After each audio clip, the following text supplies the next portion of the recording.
Acredito que ele chegou hoje. As varas de pescar chegou hoje. Era pra chegar só na quarta, a sexta e chegou na terça. Sabia de chegar mais cedo, galera. Bora abrir. Bora abrir, pelo amor de Deus. Pelo amor de Deus, bora abrir isso aqui. Eu sei que eu tomei um susto. Bora abrir.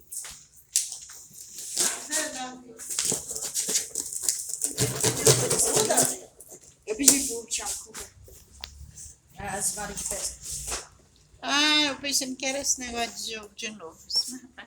Escova? Não, mano, uma caixa desse tamanho com cubo, só se fosse mais Que é isso aí? esse papel. Voltamos já até ele ter tirado tudo. Vai. Eu vou abrir agora. Meu Deus. Bora olhar. Meu Deus, peraí. Ah, caraca, essa aqui é bonita. Parece muito pequeno. Mas tá bom.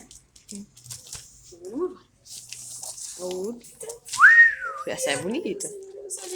Não, bora lá, galera. Um molinete. Os molinetes. Tem que montar, né? Tem. Um molinete vermelho. E aqui, 2 caixinhas com iscas. Com iscas, zóis.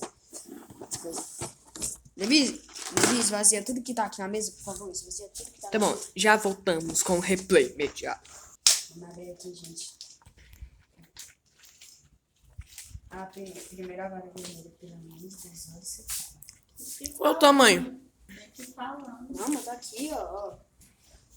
Vou tirar aqui, como é que se tira isso? Que eu tô totalmente com medo. Muito bom. Show. Ó.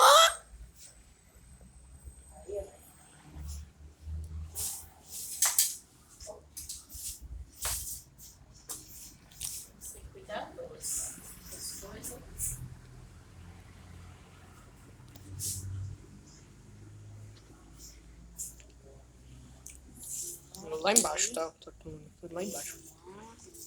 Não, quer pedir pra botar um açúcar no Aí, vô. suco pra eles aí? Aí foi. Ah, vovô, tchau. Vamos lá, vamos abrir agora o molinete aqui dessa vara. Vamos abrir o molinete dessa Ó, tá aqui vara. todos os negócios que tem. Olha aqui, ó. Tem boia de tudo que é Um tamanho. montão de boy. Boia de tudo que é tamanho. Aqui, ó. Deixa eu pegar aqui, ó. Ele tá lá com a mamãe. Tá na caveira.